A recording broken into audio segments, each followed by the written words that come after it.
Chers amis, en ce dimanche, nous reprenons notre parcours ordinaire de l'année liturgique et nous en sommes au 12e dimanche ordinaire de l'année C. Fini le temps de Noël avec toutes ces 12 heures. Et pourtant, il est de 12 heures de la vie qui nous accompagnent tout au long de l'année liturgique et on ne peut pas dire qu'elle se rapporte à une seule période précise. Aujourd'hui, nous réalisons et méditons les textes sur les noces de la Cana qui nous est familier.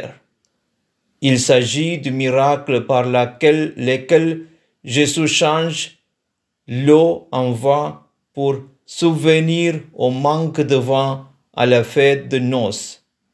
Même si Jésus donne l'impression du opposer à sa mère, c'est bien à la demande de Marie qu'il accomplit ce miracle. Ils n'ont plus de vin, dit Marie à son fils. Comment comprendre ces textes et ces miracles? Que s'est-il passé exactement? Et comment pouvons-nous comprendre l'intervention de Marie? Pourquoi Jésus donnait-il cette réponse peu courtoise à sa mère en l'appelant femme? Il parle aussi de son heure qui n'est pas encore venue. De quelle heure s'agit-il? Ce sont autant de questions que nous pouvons nous poser devant un tel récit.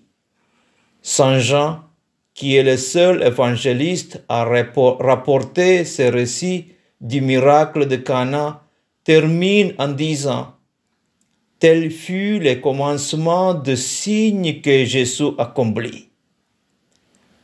Quand nous parlons de miracle, ne s'agit-il pas plutôt de signes qu'il faut discerner et interpréter?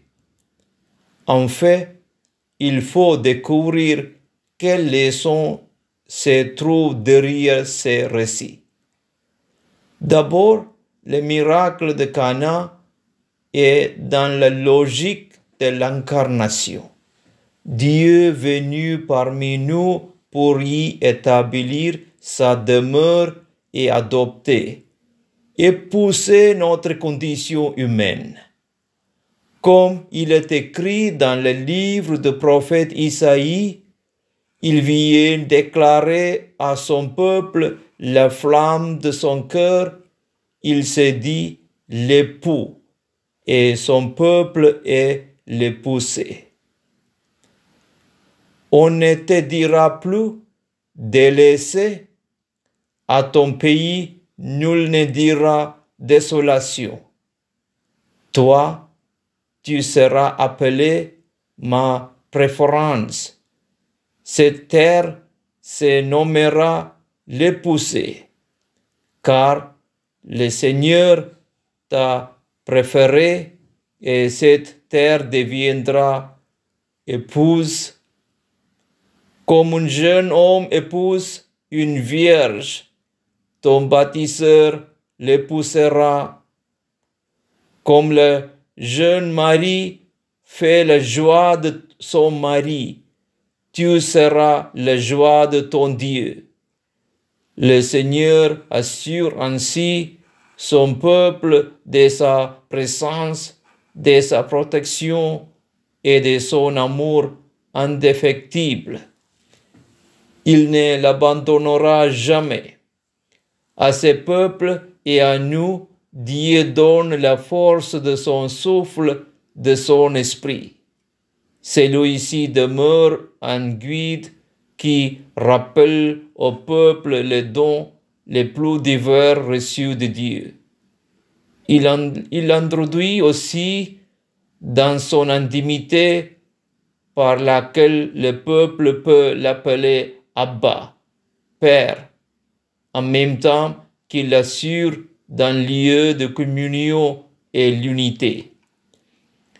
Le miracle de noces de Cana nous rappelle que dans la vie de tous les jours, nous sommes souvent confrontés à des manques de déception et de fragilité.